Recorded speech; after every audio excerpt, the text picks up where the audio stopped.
कहते हैं कि भगवान की कथा हम सबके जीवन को पावन करती है, हमारे विचारों को, हमारी बुद्धि को, हमारे आने वाले समय को सब कुछ पावन कर देने वाली कथा है। समय को पवित्र करती है।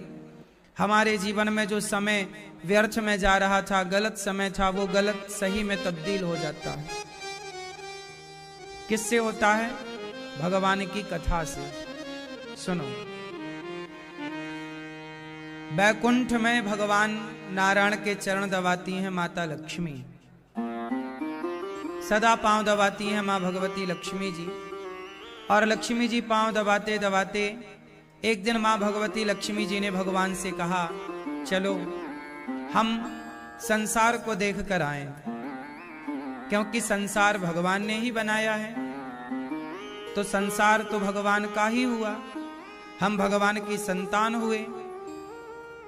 तो भगवान श्रीमन नारायण और माता लक्ष्मी जी ने कहा भगवान श्रीमन नारायण से कि चलो ये संसार जो आपने बनाया है, एक चक्कर लगा कर आते हैं, देख कर आते हैं कि संसार में चल क्या रहा है। भगवान बोले चलो।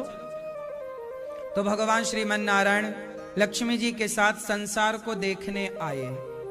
जब यहां भगवान आए तो भगवान ने यहां सबको देखा। लक्ष्मी जी ने जब देखा तो लक्ष्मी मां की आंखों में आंसू थे। मां भगवती की आंखों में आंसू आ गए।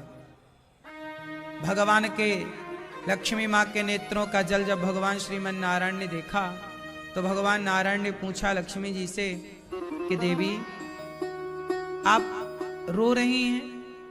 आपने तो कहा था कि हम संसार को देखने चल रहे हैं, तो आपने तो देख लिया, हमने तो आपकी बात मान ली।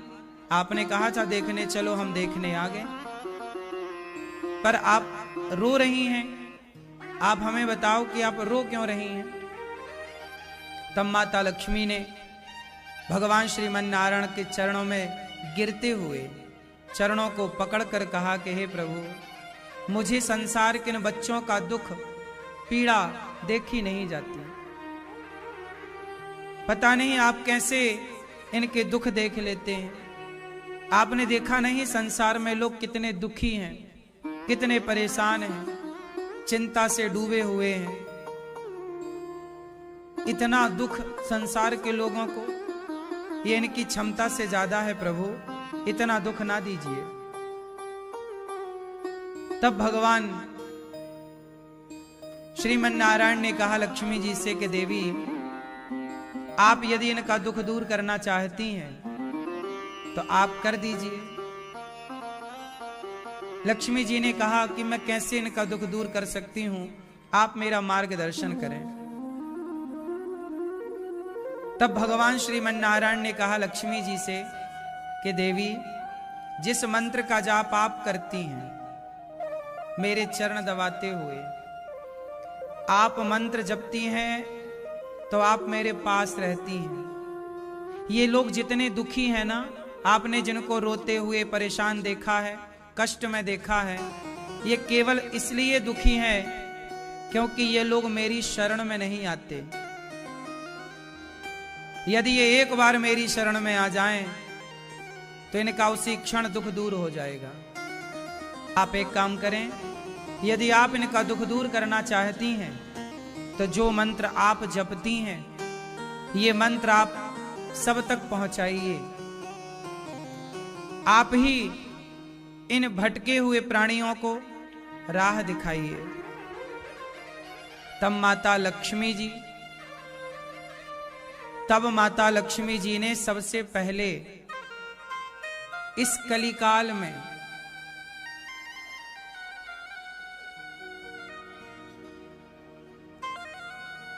विश्वक्सेन जी को मां भगवती लक्ष्मी जी ने वह मंत्र प्रदान किया जो मंत्र लक्ष्मी जी भगवान के चरण दबाते हुए जपती हैं। फिर भगवान की प्रेरणा से, जो कि भगवान कृष्ण के चरण पादुका के अवतार हैं, लक्ष्मी जी ने भगवान के चरण पादुका के अवतार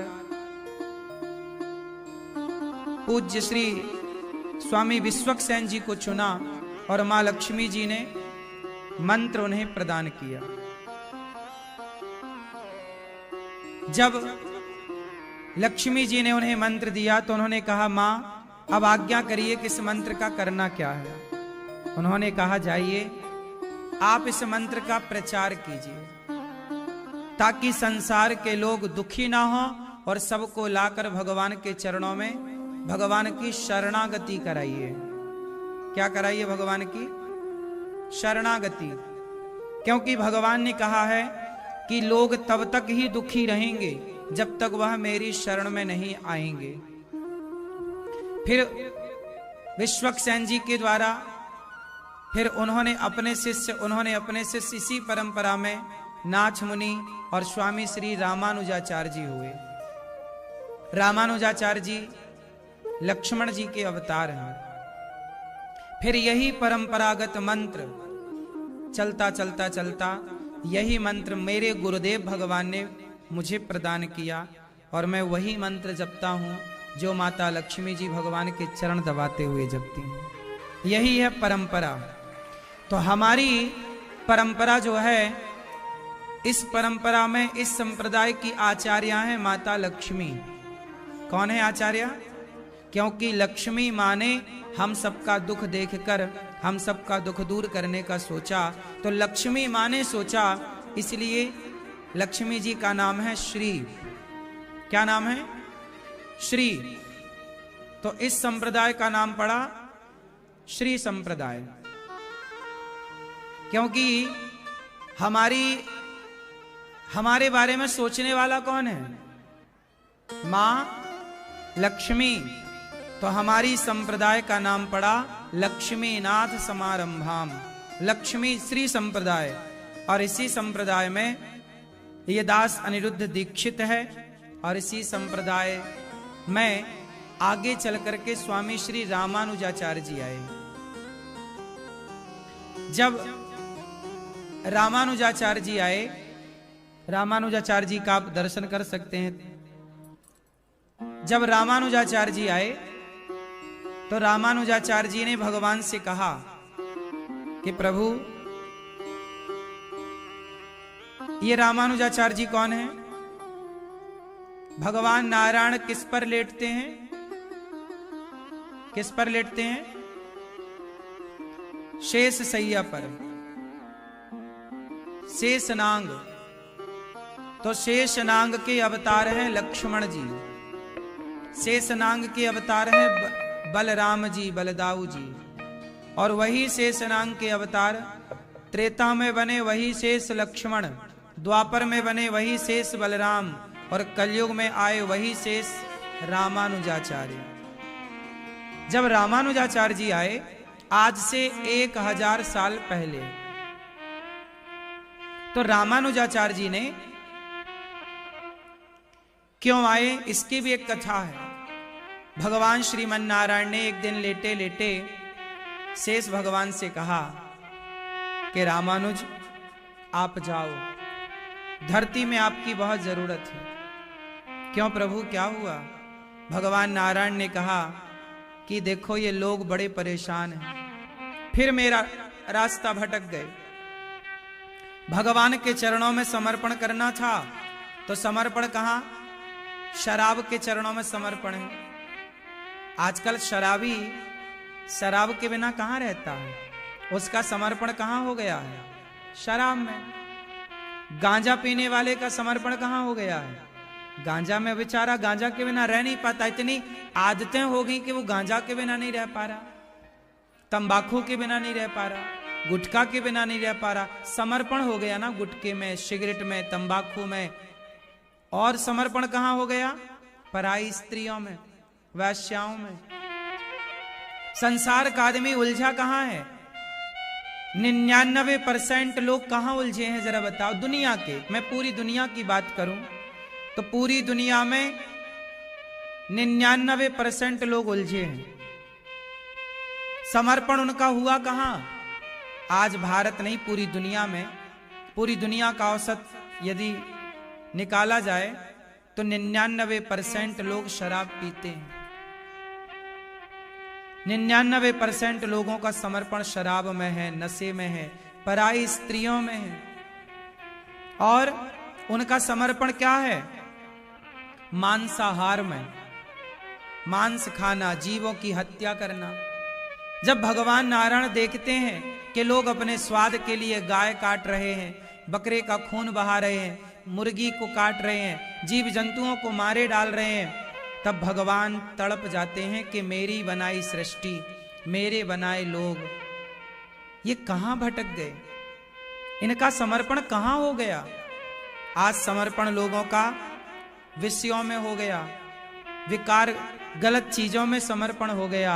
तब भगवान ने श्री रामानुजाचार्य जी से कहा, शेष भगवान से, जाओ इनका समर्पण, जिनका शराब में है, नशे में है, पराई स्त्री में है, मांसाहार में, इनका समर्पण मेरे चरणों में कराओ, अर्थात भगवान के चरणों में कराओ। रामानुजाचार्य जी बोले कि प्रभु मैं अवतार, मैं जा रहा हूं, लेकिन एक शर्त है।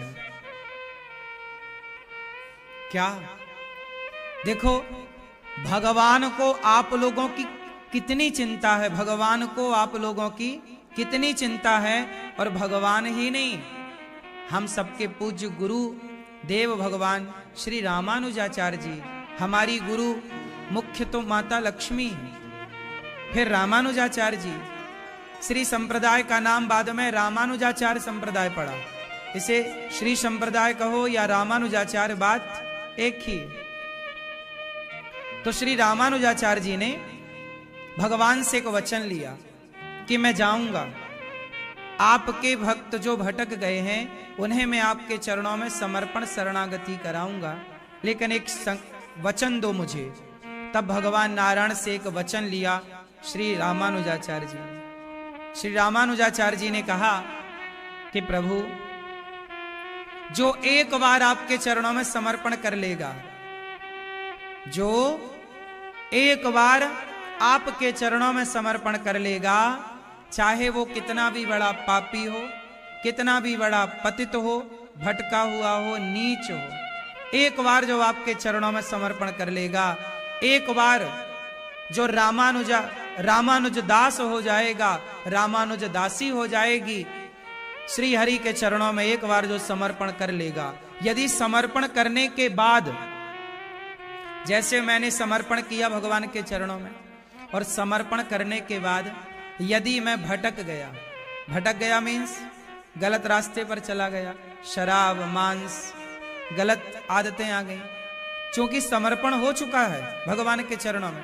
फिर भी रास्ता भटक गए, तब भगवान से रामानुजाचार्य जी ने यही प्रॉमिस किया कि प्रभु एक बार यदि कोई भक्त आपके चरणों में समर्पण कर देगा तो उसके समर्पण की सदा रक्षा आप करेंगे, कभी उसका मन किसी और विषयों में ना लगे, इसकी जिम्मेदारी आप लेंगे। और जो एक बार आपके चरणों में समर्पण कर देगा उसको कभी नरक नहीं जाना पड़ेगा, ये मुझे वचन दो, उसका कभी पतन नहीं होगा। तब भगवान नारायण ने ये वचन दिया श्री रामानुजाचार्य जी को कि जो एक बार रामानुज दासी और दास हो जाएगा, एक बार भगवान के चरणों में समर्पण कर लेगा, उसका कभी पतन नहीं होगा। तो हम ये दास अनिरुद्ध, हम रामानुज दास हैं। हम कौन से दास हैं? रामानुज। रामानुज का अर्थ होता है राम के अनुज। राम के अनुज कौन? राम मतलब बलराम, बलराम के अनुज मतलब छोटा भाई, तो बलराम के अनुज कौन? रामानुज मतलब भगवान कृष्ण। भागवत जी में कई जगह रामानुज शब्द आया है, श्लोक आया है। भगवान श्री कृष्ण को गोपियां रामानुज कह के पुकारती हैं। क्या कह के पुकारती हैं? रामानुज। राम मतलब बलराम के छोटे भाई कौन है? कृष्ण। तो रामानुज मतलब रामानुजाचार्य जी भी लक्ष्मण जी के अवतार जो हैं, और रामानुज मतलब भगवान श्री कृष्ण। चतुर्व्यूह हैं ये, इन चारों में अंतर नहीं मानना चाहिए। पता है आपको? जैसे राम, बोलो राम, लक्ष्मण, भरत, शत्रुघ्न। जैसे त्रेता में 4 है ना, ऐसे द्वापर में भी 4 हैं। पता है आपको? ये जब जब जाते हैं चारों जाते हैं। और ये चारों कौन हैं? भगवान नारायण जो है वह है राम, भगवान की आसन शेष भगवान है लक्ष्मण, भरत जी हैं शंख, शंख के अवतार, और शत्रुघ्न जी हैं चक्र के अवतार। इसलिए आपने देखा होगा भगवान श्रीमन नारायण के हाथ में शंख चक्र होता है कि नहीं? बिना आयुध के, इन्हें कहते हैं आयुध। क्या कहते हैं? बिना शंख चक्र के। क्या आपने कभी भगवान विष्णु, भगवान श्रीमन नारायण का कोई चित्र देखा है? बोलो। उनके हाथ में 2 चीजें आपने देखी होंगी विशेष, शंख और हां, ये 4 हैं। राम मतलब श्रीमन नारायण। बोलो, राम मतलब भगवान श्रीमन नारायण क्या बने? राम। लक्ष्मण जी कौन है? शेषावतार, शेषनाग। भरत जी कौन है? शंख, भगवान के हाथ में क्या है? शंख। और शत्रुघ्न जी चक्र। यही चारों द्वापर में आए। द्वापर में क्या बनकर आए? भगवान श्री कृष्ण कौन है? बोलो, भगवान श्री कृष्ण कौन? भगवान श्री कृष्ण कौन? भगवान श्री कृष्ण है नारायण। और भगवान श्री कृष्ण के साथ बलराम जी, ये कौन है? शेष भगवान, शेषनाग। फिर है प्रद्युम्न, प्रद्युम्न है शंख, और अनिरुद्ध, अनिरुद्ध है चक्र। तो सतयुग में, त्रेता में राम लक्ष्मण भरत शत्रुघ्न, द्वापर में कृष्ण बलराम प्रद्युम्न और अनिरुद्ध। ये 4 सदा ये चारों रहते हैं। ये भगवान है, भगवान के आयुध हैं। तो जो श्री संप्रदाय मां लक्ष्मी जी से स्टार्ट हुई, वो मंत्र जो लक्ष्मी जी जपती हैं, जो अष्टाक्षर मंत्र है, वो भगवान श्रीमन नारायण ने दिया है। और जो श्री संप्रदाय जो इस परंपरा का पालन करता है, उस मंत्र का जाप करता है, सदा उस पर लक्ष्मी मां की पूरी पूरी कृपा होती है। कभी लक्ष्मी की कमी श्री संप्रदाय के भक्तों को नहीं हो सकती। इसलिए कहता हूं कि मंत्र का निरंतर जाप करना चाहिए। जो मंत्र गुरुदेव भगवान देते हैं, वह मंत्र निरंतर जपना चाहिए। मूल मंत्र और शरणागति मंत्र। तो रामानुजाचार्य जी आए और उन्होंने सबको भगवान के चरणों में समर्पित किया, समर्पण कराया। जो भगवान के चरणों में आत्मसमर्पण करता है, वह सदा के लिए सुखी हो जाता है। इसलिए कहता हूं कि आपका समर्पण और कहीं ना हो, भगवान श्रीमन नारायण के चरणों में आप सबका समर्पण हो। इसलिए अभी 10 फरवरी को यहां पर भगवान श्रीमन नारायण लक्ष्मी सहित नारायण प्रतिष्ठित होने जा रहे हैं। भगवान की प्राण प्रतिष्ठा होने जा रही है। भगवान यहां आ रहे हैं। तो आप लोग भगवान श्रीमन नारायण की प्राण प्रतिष्ठा जो 10 फरवरी को होने जा रही है गौरी गोपाल में, आप सभी ये दास अनिरुद्ध का निमंत्रण स्वीकार करें। और आप सभी 10 फरवरी को, जब आपको समय मिले, अनुकूल हो आपका समय, 10 फरवरी से लेकर के अभी आप तो कभी भी आओ, आपका गौरी गोपाल तो आपका है, कभी भी आप आइए। पर 10 फरवरी को आप आए, 12 फरवरी को आए, 11 को आए, 15 को आए, फिर कभी भी आए। क्यों आए? इसलिए आए कि गौरी गोपाल आपका है और लक्ष्मी नारायण भगवान आपको दर्शन देने के लिए आ रहे हैं। इसलिए आप सभी भगवान का दर्शन करने आए। भगवान श्रीमन्नारायण जहां होते हैं वहां कभी जो भगवान के चरणों में समर्पण करता है कभी वो पतित नहीं होता। न मे भक्त्या प्रणश्यति, मेरे भक्त का कभी पतन नहीं होता। भगवान क्या कहते हैं गीता में अर्जुन को, सर्वधर्मान परित्यज्य मामेकम शरणं व्रज अहम त्वा सर्व पापेभ्यो मोक्षयिष्यामि मा शुचा। हे अर्जुन, सर्वधर्मान परित्यज्य मामेकम शरणं व्रज अहम त्वा सर्व पापेभ्यो मोक्षयिष्यामि मा शुचा। भगवान कहते हैं कि अर्जुन तू मेरी शरण में आ। अच्छा ये बताओ, आज के लोग दुखी क्यों हैं? क्योंकि वो भगवान की शरण में जाते ही नहीं। एक बार तो भगवान पर भरोसा करो, एक बार तो भगवान के नाम पर भरोसा करो, एक बार तो भगवान के चरणों में समर्पण करो, फिर दुख दूर ना हो तो कहना। आज ना समर्पण नहीं है। जब समर्पण नहीं है तो फिर कष्ट है, परेशानियां हैं।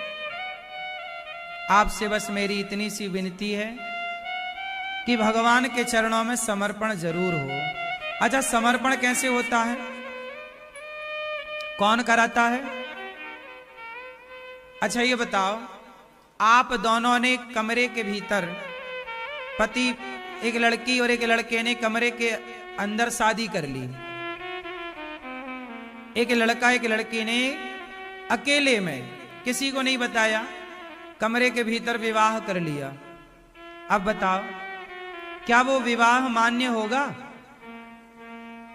बोलो, होगा? नहीं होगा। क्यों नहीं होगा?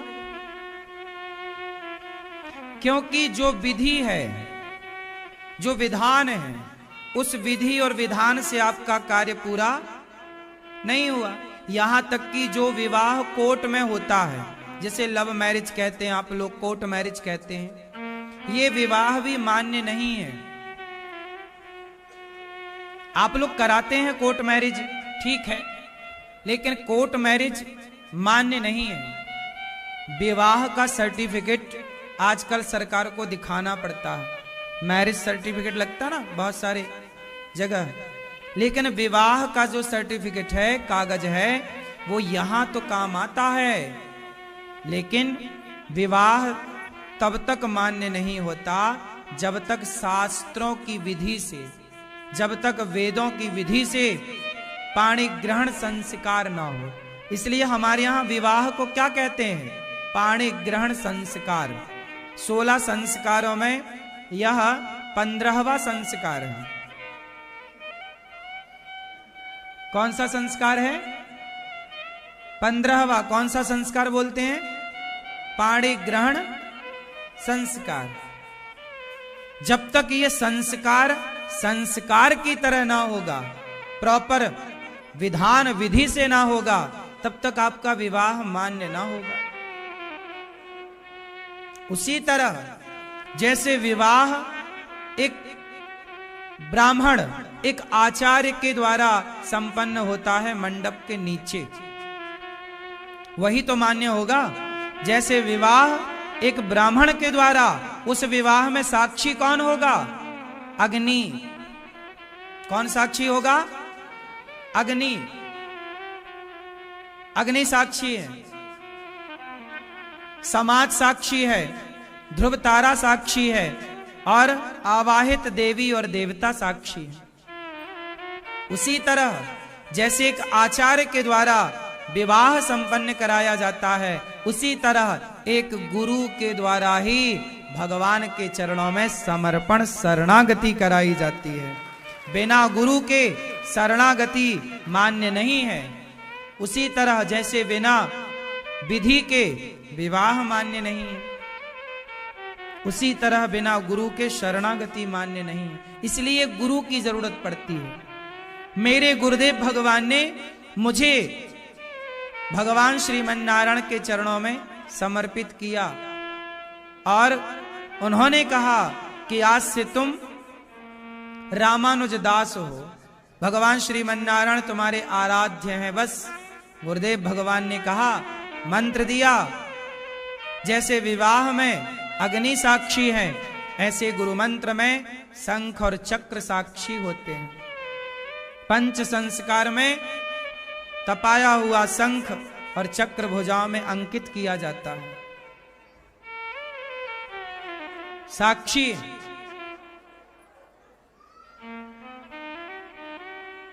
यही है शरणागति। भगवान के चरणों में जब गुरुदेव भगवान शरणागति कराएं तो शरणागति होती है। ठीक है, इसलिए गुरु की आवश्यकता पड़ती है। गुरु बिन भव निधि तरय न कोई। भगवान का नाम खूब जपना चाहिए, भगवान की कथाएं खूब सुननी चाहिए। बार बार नाम जप करने से, बार बार कथाएं सुनने से क्या होता है? चित्त की शुद्धि होती है। भीतर क्या होता है? अभी गंदगी भरी है। कौन सी गंदगी भरी है? संसार के नाना प्रकार की कलह, कष्ट, समस्याएं हैं। फलाने ने कुछ कह दिया, वो अभी तक याद है। फलाने ने कुछ बोल दिया, बार बार गूंज रहा है। अभी हमारे दरवाजे खुले हुए हैं। किसी ने भी कुछ कह दिया, अभी क्या होता है? मैं आपको अच्छा कहूं तो आप खुश हो जाते हैं, मैं आपको जरा बुरा कह दूं आप अभी गुस्सा हो जाएंगे। तो आजकल आप लोग ना, आपकी चाबी दूसरे के हाथ में होती है। वो जब चाहे आपको खुश कर दे, वो जब चाहे आपको गुस्सा दिला दे। किसी ने आपकी तारीफ की, आप खुश, और किसी ने आपकी निंदा कर दी, आप दुखी। मतलब आपकी चाबी हमेशा किसके पास है? दूसरों के पास। जब चाहे आपको खुश कर दे, जब चाहे आपको उदास कर दे, दुखी कर दे। जब तक आपकी चाबी दूसरे के पास है, तब तक आप कैसे आनंद में रह सकते हो? इसलिए कहता हूं, अपनी चाबी दूसरों को ना दो, अपनी चाबी अपने पास रखो। कैसे रखा जाए? हमें कोई बुरा कहे तो भी हमें बुरा ना लगे, और हमें कोई अच्छा कहे तो हमें अभिमान ना आए। क्या हम ऐसे हैं? अभी ऐसे नहीं है। अभी सामने वाले की बातें हमें प्रभावित करती हैं। अच्छी बातें, आप हमारी तारीफ करते हो, हमें खुशी होती है। निंदा करते हो तो गुस्सा आता है। मतलब ये स्वभाव यदि है, अभी हम कच्चे हैं। यदि हमें आपकी गालियों से गुस्सा आ गया, हम कच्चे हैं। यदि आपने हमारी स्तुति कर दी, हमें अच्छा कह दिया और हम हैप्पी हो गए, खुश हो गए, मतलब हम अभी कच्चे हैं। मतलब हमारी चाबी अभी आप लोगों के पास है। और हम यही चाहते हैं कि आप भगवान के चरणों में इस तरह समर्पण करें कि आपकी चाबी आपके पास हो, आपके मन की कंट्रोलिंग पावर आपके पास हो। जब चाहे आप खुश हो, जब चाहे आप भगवान की यादों में रोएं। आपको कोई दूसरा, कोई तीसरा व्यक्ति आपको उदास ना कर सके, परेशान ना कर सके। आज ये दुनिया में लोग परेशान क्यों हैं? कोई खुद से परेशान नहीं है। कोई व्यक्ति संसार में खुद से परेशान नहीं है, उसे परेशान लोग करते हैं। हाँ या ना? किसी को सास परेशान कर रही है, किसी को बहू, किसी को जेठानी परेशान कर रही है, किसी को देवरानी, किसी को पत्नी परेशान कर रही है, किसी को पति, किसी को बीमारी परेशान कर रही है, किसी को पड़ोसी। मतलब परेशानी आप में नहीं है, कुछ भी कमी आप में कहीं नहीं है। आप परेशान नहीं हैं, आपको परेशान किया जाता है। सास के द्वारा, बहू के द्वारा, पड़ोसियों के द्वारा, दोस्तों के द्वारा, समाज के द्वारा। कई बार तो इतना परेशान कर दिया जाता है कि सुशांत जैसे लड़के आत्महत्या करने की कगार में पहुंच जाते हैं। और केवल एक सुशांत नहीं, हजारों सुशांत जैसे लड़के, हजारों सुशांत जैसी और अन्य लड़कियां स्त्रियां भी इतना डिप्रेशन समाज का कि कई बार आत्महत्या करना ही ऑप्शन से बचता है, यार हम मर जाते हैं। बोलो हाँ, किसके कारण किसी ने आत्महत्या कर ली? कोई आत्महत्या करता है तो क्यों करता है? चाहे लड़की हो, लड़का हो, स्त्री हो, पुरुष हो, क्यों? स्वयं की परेशानियों से नहीं, समाज ने प्रताड़ित किया, समाज ने, लोगों ने परेशान किया, कह कह के आदमी क्या करे, आत्महत्या कर लेता है। मैं आपको यही तो कहता हूं कि दूसरों के पास यदि आपकी चाबी होगी तो आप आत्महत्या भी कर सकते हैं। इसलिए आप अपनी चाबी अपने पास लीजिए, और आपको कोई कितना भी बुरा कहे, कितना भी अच्छा कहे, सुनो, जब हवा चलती है ना, तूफान, तो आप दरवाजे घर के खोल के रखते हो कि बंद? हाँ, बंद। क्यों बंद रखते हो? ताकि हवा और हवा के साथ धूल, मिट्टी, कचरा हमारे घर में ना घुसने पावे। जब हवा तूफान चलने पर दरवाजा बंद करते हो तो स्तुति और निंदा पर अपने द्वार बंद क्यों नहीं करते? जब कोई आपको बुरा कहे तो आप अपने कानों को बंद क्यों नहीं करते? अपनी इंद्रियों को समेट कर बंद क्यों नहीं कर लेते? जब आप अपने आप को बंद कर लेंगे, अपने कानों को बंद कर लेंगे, द्वार को बंद कर लेंगे, तो फिर सामने वाला कितनी भी आपकी आलोचना करे, बुरा कहे, वो कहता रहेगा, लेकिन आपके कानों के भीतर जब पहुंचेगा ही नहीं तो प्रभाव नहीं पड़ेगा।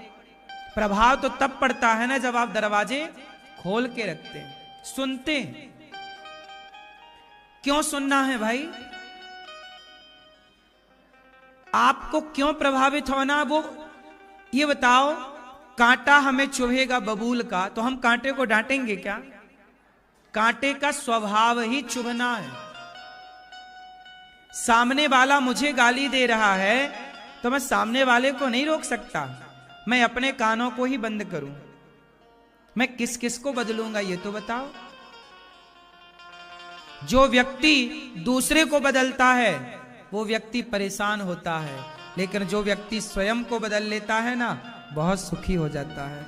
और जिस दिन आप अपने को बदल लोगे तो समाज अपने आप को बदलने के लिए मजबूर हो जाएगा। जब मैं आपकी गाली का प्रत्युत्तर दूंगा ही नहीं, जवाब दूंगा ही नहीं, एक दिन आएगा कि आप गाली देते देते थक जाएंगे और आप कहेंगे कि भाई अब कोई फायदा नहीं, गाली मत दो। हाँ या ना? मेरी लड़ाई आपसे है, आप मुझे गाली देते हो, मैं सुनता हूं। यदि मैंने आपको जवाब दे दिया तो आप जीत गए और मैं हार गया, और आप गाली देते रहे और मैं चुपचाप सुनता रहा, तो आप देने वाले बताओ, मैं सुनता रहा, आप देते रहे गालियां, कौन जीता? देने वाला कि सुनने वाला? हाँ, जीत हमेशा उसकी होती है जो चुप रहता है। हारता हमेशा वो है जो जरूरत से ज्यादा बोलता है। इसलिए आप जीतना चाहते हैं तो उत्तर देना छोड़िए। सामने वाला कब तक देगा? यदि वो जिद्दी है, हम भी जिद्दी है। तू गाली देना नहीं छोड़ता, मैं मौन रहना नहीं छोड़ता। देखते हैं किसकी जीत होती है। परिवर्तन की शुरुआत अपने से करो, बदलाव अपने में लाओ। बदलाव हम दूसरे में देखना चाहते हैं, लेकिन दूसरे में बदलाव कभी नजर नहीं आएगा जब तक हमारे में बदलाव नजर नहीं आएगा। बात सही है कि गलत है? इसलिए अपनी चाबी किसी को ना दीजिए। सास कहती है कहने दो, चुप रहो।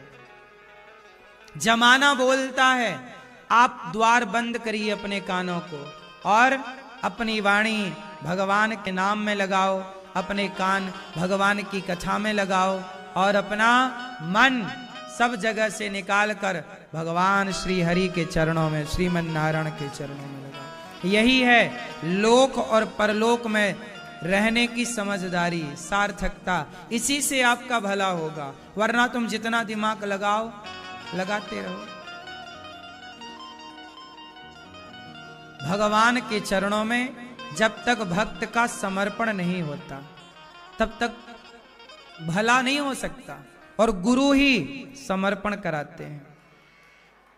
एक अच्छे गुरु की जरूरत पड़ती है जीवन में। आजकल का समाज बिगड़ क्यों गया? अच्छे गुरु से दूर हो गया।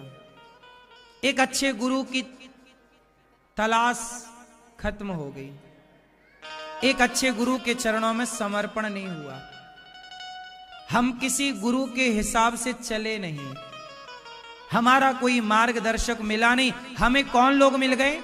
जैसे अर्जुन, जैसे दुर्योधन को शकुनी जैसे लोग मिल गए,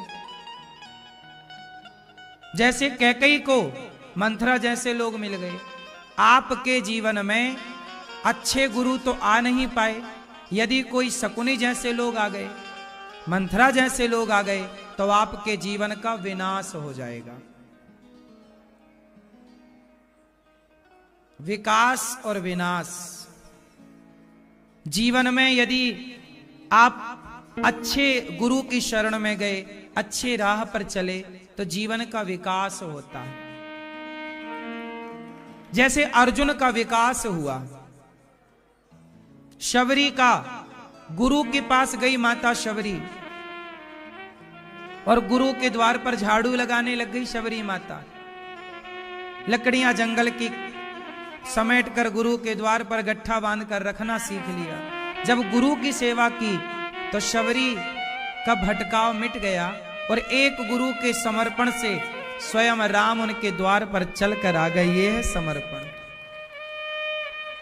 एक गुरु की सेवा ही तो की ना माता शबरी ने, और गुरु के बताए रास्ते पर चली। गुरु ने कहा कि तुम मंत्र जपो ये सीताराम, और देखो इंतजार करना राम आएंगे। आए कि नहीं? एक समर्पण चाहिए। एक नाव पर कोई सवार होए ना तो पार होने की संभावना है, पर कोई नाव पर चढ़े ही ना और किनारे खड़ा होकर कहे जी मैं पार हो जाऊं, पार हो जाऊं, पार हो जाऊं, कैसे होगा? पार होने के लिए नाव में बैठना तो पड़ेगा। एक बार सत्संग की नौका में बैठिए तो सही, एक बार सत्संग करना सीखो तो सही, बच्चों को सत्संग से जोड़ो तो सही। पार ना हो जाओ फिर कहना। आज के यूथ, आज के नौजवान लड़के लड़कियां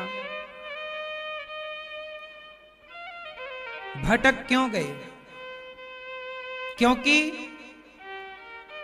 गलत सुनना स्टार्ट कर लिया, गलत देखना स्टार्ट कर लिया, तो गलत जगह समर्पण हो गया।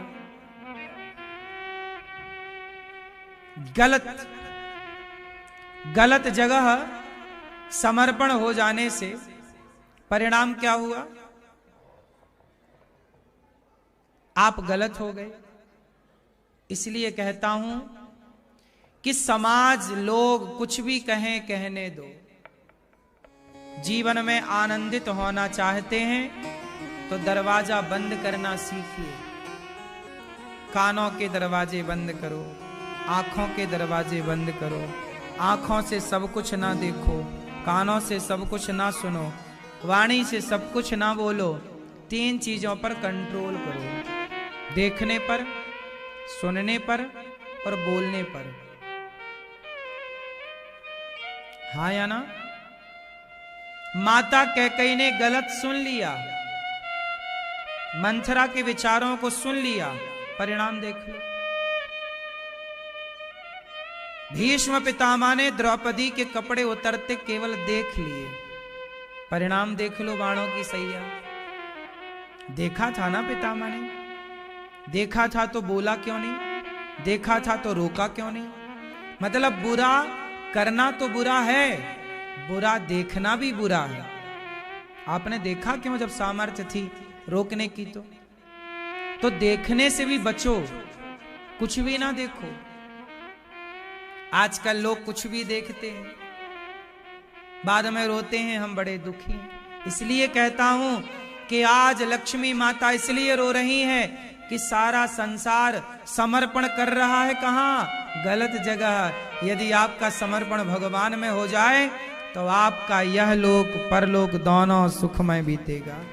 आने की सार्थकता समझ ही नहीं आ रही है आजकल के लोगों को। भटका चला जा रहा है प्राणी।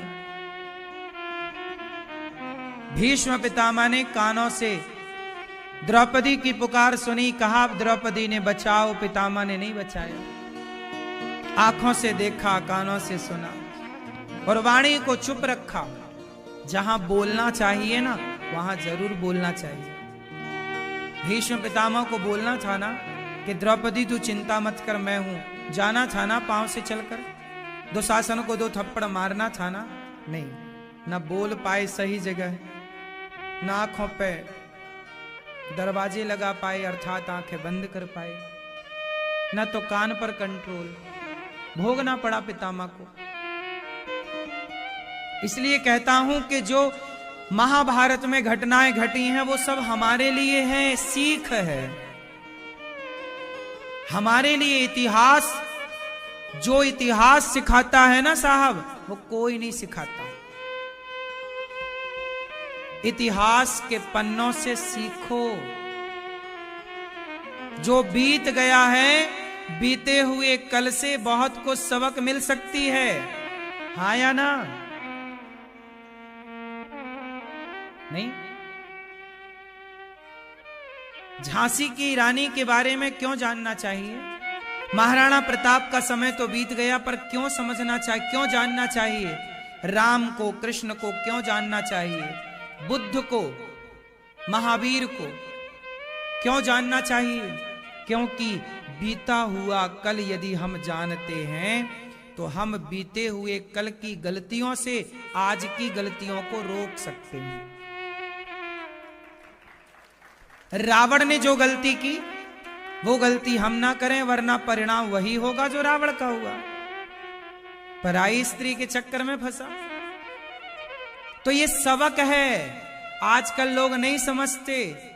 लड़कियों को, स्त्रियों को छेड़ते, परेशान करते, बाद में पकड़े जाते तो फांसी होती है और जेल होता है और समाज में बदनामी।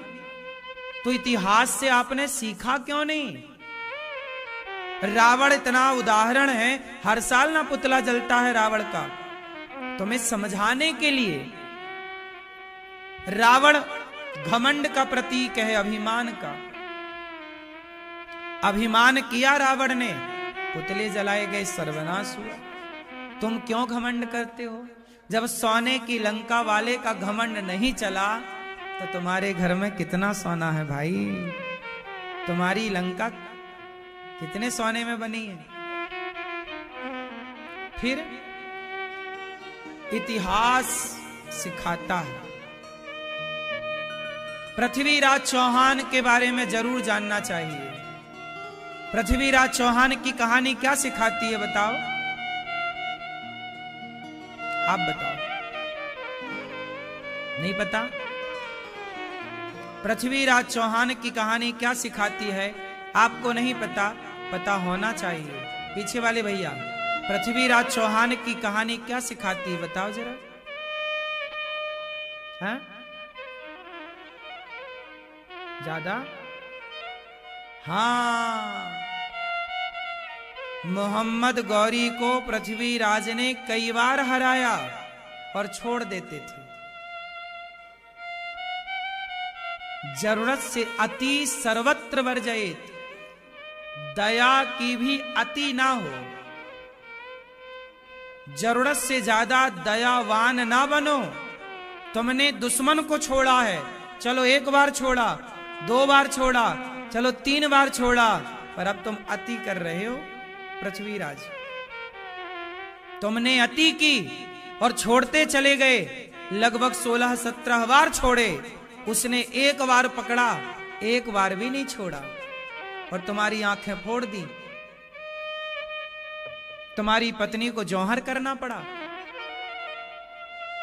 इस दया का क्या फायदा कि तुम्हारी पत्नी को आग में जलना पड़ा? तुम्हारी दया के कारण तुम्हारा खजाना लुट गया, तुम्हारा देश गलत व्यक्ति के हाथ में चला गया। ऐसी दया क्यों? भगवान श्री कृष्ण से क्यों नहीं सीखा पृथ्वीराज जी ने कि भगवान ने दुर्योधन पर दया नहीं की।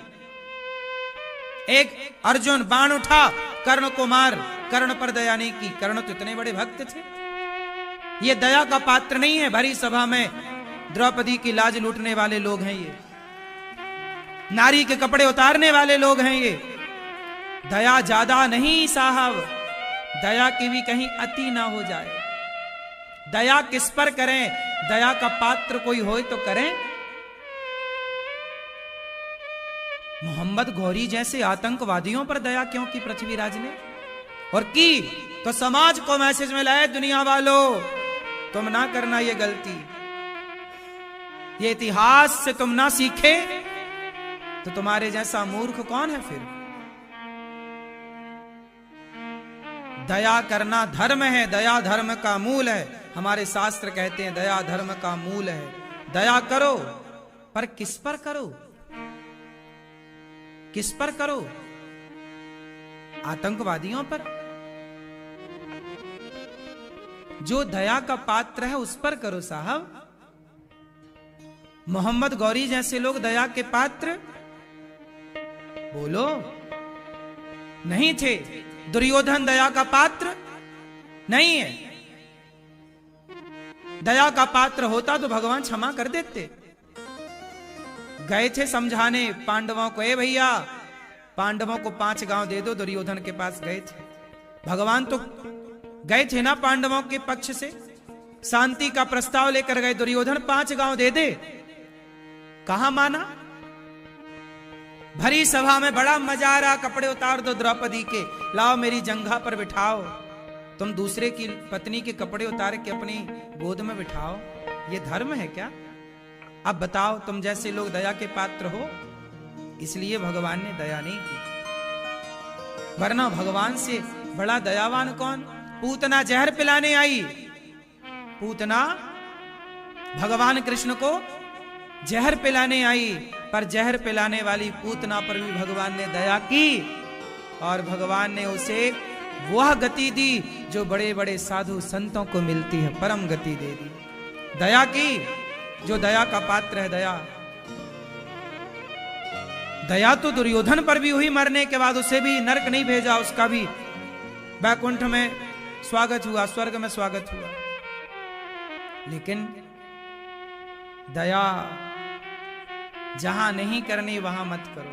इतिहास पृथ्वीराज की गलतियां हमें नहीं दोहरानी, आपको नहीं दोहरानी। सही है?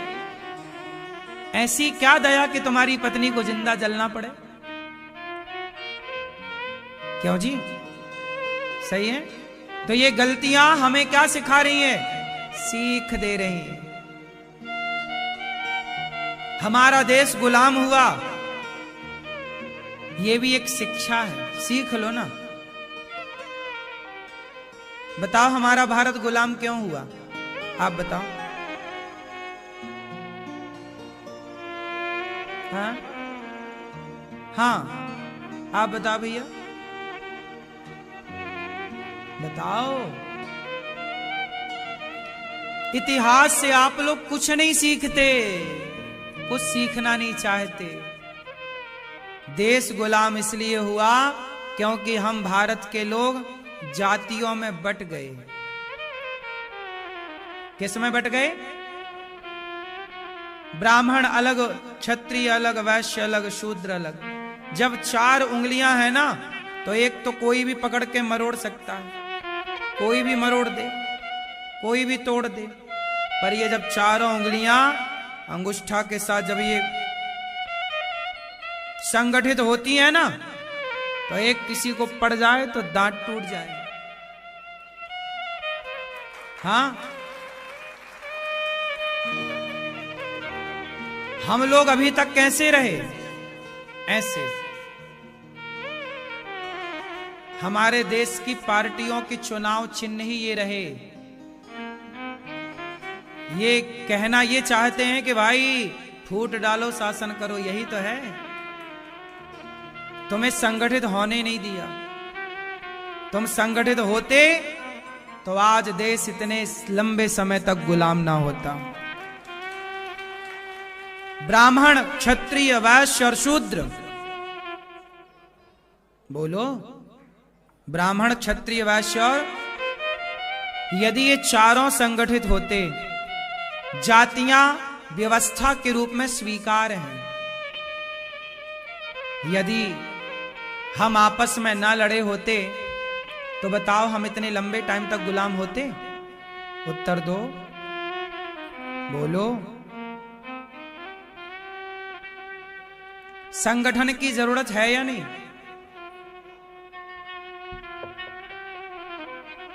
हम संगठित हो जाते तो कितना अच्छा हो जाता। ब्राह्मण, क्षत्रिय, वैश्य, शूद्र, तुम चारों भाई हो, गले मिलकर रहने वाले हो, एक साथ रहने वाले हो। हमारे यहां बेटी का विवाह होता है तो बताओ, बेटी के विवाह में ब्राह्मण की जरूरत पड़ती है कि नहीं? बोलो हां। क्षत्रिय का प्रतीक दुल्हा के पास कटार होती है कि नहीं? कटार क्षत्रिय का प्रतिनिधित्व कर रही है। हमारे यहां विवाह होता है तो वैश्य की जरूरत पड़ती है कि नहीं? वैश्य मतलब व्यापारी, बिना उसके हम टोपी कहां से खरीद के लाते हैं दुल्हा की। और शूद्र, क्या बेटी का विवाह बिना शूद्र के सहयोग के होता है? कपड़ा धुलने वाले से लेकर, झाड़ू पोंछा करने वाले से लेकर, यहां तक कि जब लड़की की मांग भरी जाती है ना, तो बताओ पहली मांग कौन भरता है? बोलो, पति पहली मांग नहीं भरता। बोलो, बोलो, नहीं। परंपरा है जो हमारे गांव की, हमारे क्षेत्र की, जो आज की भाषा में जैसे दलित या शूद्र महिला होती है ना, कपड़ा धुलने वाली बहन, वो स्त्री आकर के धोबन जिसे आप कहते हैं, या और भी हमारे सबकी अलग अलग परंपराएं हैं, तो वो आकर के पहले मांग भरती है। पहले स्त्री की मांग एक सुहागन ही भरती है। बात समझ में आई? विवाह के टाइम पहले मांग कौन भरता है? एक सुहागन, धोबन, एक सुहागन, दलित बहन, शूद्र बहन, जो भी आप अपनी भाषा में समझें। जब तक वो मांग ना भरे उसके बाद फिर पति मांग भरता, दुल्हा मांग भरता। ये देखो, ये परंपराएं हैं, बिना उसके हमारे विवाह नहीं हो रहा है। इसका मतलब ये हुआ कि हम कभी जातियों के नाम पर बटे ही नहीं थे। मुगलों ने, अंग्रेजों ने बांट करके हम लोगों को लड़ाया है। यदि बटे होते तो तुम्हारी मांग भरने कोई पंडितानी आती, पर पंडितानी से मांग नहीं भराया जाता। शूद्र को ही मांग भरने के लिए लिया जाता, ताकि शूद्र बहन का भी सम्मान बना रहे। अब ये परंपरा लुप्त हो गई है, अब नहीं होता। अब अब तो जानते भी नहीं, आप तो पहली बार सुन भी रहे होंगे, पर ये परंपराएं थीं। हमारे यहां नाउन भरती है मांग। नाउन होती है ना, कहीं धोबिन तो कहीं नाऊ, नाऊ होता है ना, नाऊ, नाउन, नाऊ की नाई, नाउन बहन, नाऊ मैया, वो परंपरा से मांग भरने की परंपरा है। सबकी अलग अलग परंपरा, लेकिन है सब। हमारे जो दलित भाई हैं, शूद्र, जिन्हें आप कहते हैं कि अछूत हैं, अछूत कोई नहीं होता। हमारे यहाँ सबका आदर रहा है, हमने कभी किसी को त्यागा नहीं, सदा सबको गले लगा के रखा है। ब्राह्मण, क्षत्रिय, वैश्य, शूद्र। वो तो अंग्रेजों ने हमें ऐसे लड़ा दिया और हमने उन्हीं के भड़कावे में आकर इन बातों को सत्य मान लिया। और सत्य, अब लोग कहते हैं कि शूद्रों को मंदिर नहीं जाने दिया जाता। अरे भाई, किस मंदिर में रोका गया ये तो बताओ। कुछ लोगों ने मंदिर बनवाए ही इसलिए थे ताकि शूद्रों को रोक कर वो हमें आपस में लड़ा सकें। यह एक षड्यंत्र था। अब बताओ, हमारे यहां जगन्नाथ जी का मंदिर है, आप बताओ क्या जगन्नाथ जी के मंदिर में किसी दर्शनार्थी को रोका जाता है? जाति देखी जाती है? बोलो। 4 धाम है हमारे यहाँ। क्या बद्रीनाथ में रोका गया आज तक कि तुम शूद्र हो या तुम ब्राह्मण हो? क्या द्वारिका में रोका गया? क्या रामेश्वरम में रोका गया? जब हमारे मुख्य 4 धामों में वृंदावन के किसी मंदिर में जाइए बिहारी जी के, क्या रोका गया वहां कि तुम्हारी जाति के कारण तुम्हें रोक दिया जाए? पहले भी नहीं रोका गया, आज भी नहीं रोका गया। हाँ, गांव में कुछ लोगों ने मंदिर बनाए अपने पर्सनल। गांव में लोगों ने क्या बनाए? पर्सनल मंदिर, पर्सनल पैसे से, अपने पैसे से बनाए। अब वो उनका मंदिर है ना भाई साहब। अब उनके मंदिर से, अब जैसे मैं भी अपनी बात बताऊं, मैं भी गांव में, मेरे गांव में एक मंदिर है राम जी का। मेरे पिताजी उस मंदिर में पूजा करते थे। हम लोग, मेरा बचपन उसी मंदिर में पूजा पुजारी के रूप में गुजरा। हम लोग उस मंदिर में पूजा करते थे। लेकिन एक टाइम के बाद जो मंदिर के मालिक थे ना, मुखिया, वो लोगों ने हम लोगों को निकाल दिया था बाहर। भाई मंदिर उनका था, उनकी प्रॉपर्टी लगी थी, जमीन जायदाद। हम लोग तो पुजारी के रूप में वहां पूजा कर रहे थे, लेकिन उन्होंने हम लोगों को निकाल दिया। तो हम लोग निकल ही जाएंगे, क्या करेंगे? भाई मंदिर आपका है, तो उन्होंने हमें निकाल दिया मंदिर से। तो ये तो उनकी पर्सनल विचारधारा है ना।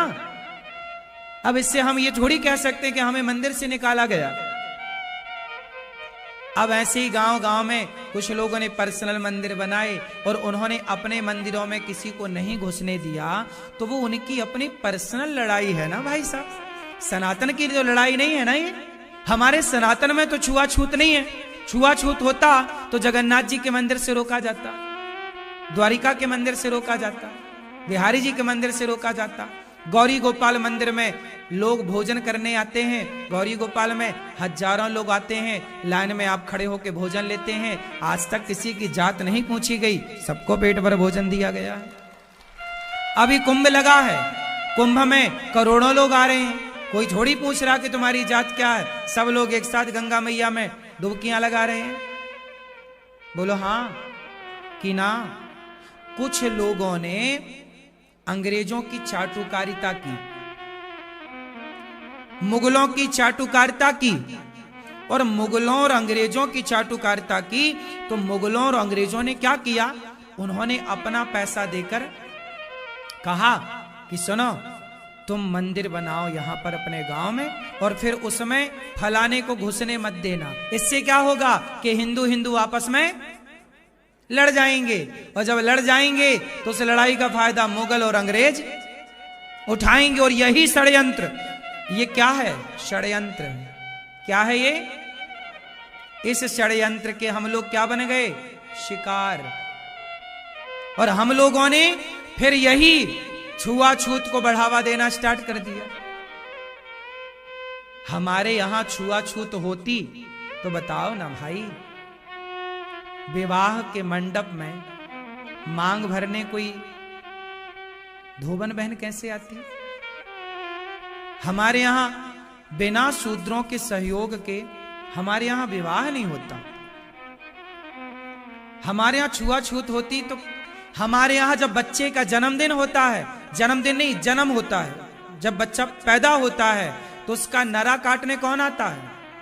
पहले के जमाने में बोलो बोलो।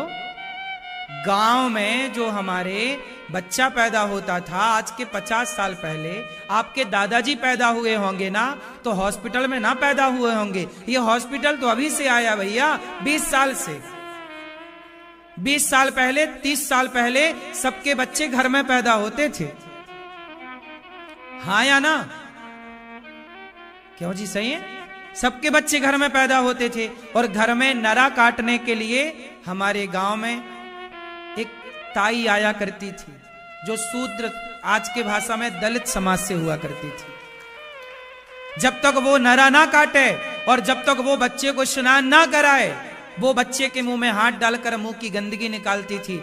वो बच्चे को नहलाती थी, पहुंचती थी। जब तक वो ना नहलाए तब तक बच्चा शुद्ध नहीं होता था। सोचो, जिनके नहलाने से बच्चा शुद्ध होता, भला वो ताई अशुद्ध कैसी हो सकती है? वो शूद्र समाज, वो शूद्र भाई बहन